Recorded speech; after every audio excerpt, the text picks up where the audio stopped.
Go. So sa gabos po na mga taga Bicol na mauli dyan, Diyos Maria Bagisendo, tatagulugin ko na po, kung mauli po kamo, kung uwi po kayo sa Bicol, kailangan nyo po na magdala ng swab test result para sigurado po kayo. Kung wala naman po sa Del Gallego, pwede naman po kayo magpa-swab test dito. Libre naman po. Maraming salamat po dito sa Del Gallego.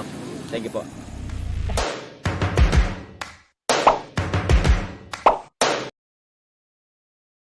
Mga Manoy, nandito na tayo. Papasok na tayo dito sa Del Gallego. So, nasa boundary po tayo ng Quezon Province saka Bicol Province. So, pagpasok nyo po yan sa unahan, kung makikita nyo po yung mga sasakyan na yan, yan daw po yung mga patawid papuntang Samar. Basta yung mga tatawid daw po ng mga dagat. So, ang sabi po dito, yung mga nagbabantay sa atin, in-interview namin ni Mrs. ko.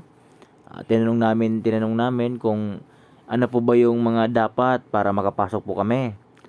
Ang sabi naman po nila, magdala daw po kayo ng travel pass.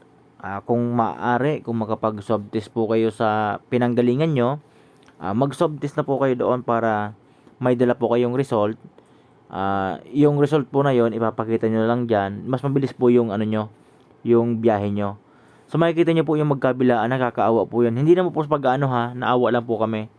Kasi imagine nyo, ilang araw na po sila dyan sa tabing kalsada. Hindi po sila makaalis, hindi po sila makatawid ng Del Gallego.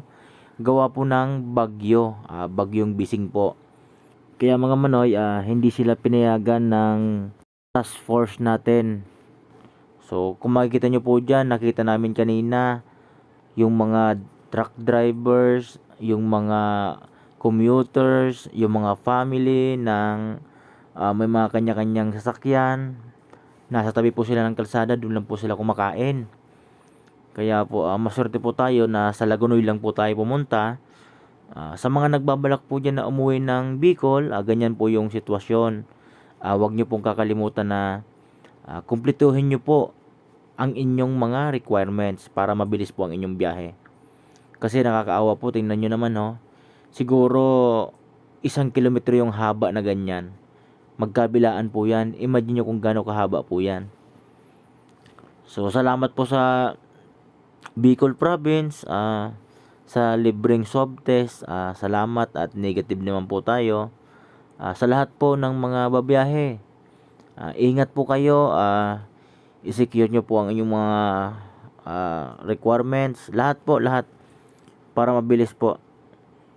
Ayun, kung makikita nyo, yan yung nasa kaliwa. Diyan lang sila kumakain. Diyan na sila na umagahan. Hanggang sa ilang araw po sila dyan. Gawa po ng nabasa ko po yan sa dun sa Facebook.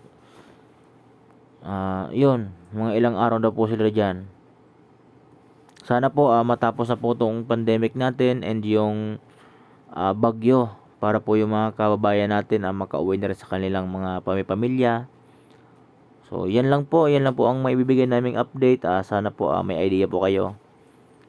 Salamat, ingat po kayo lagi.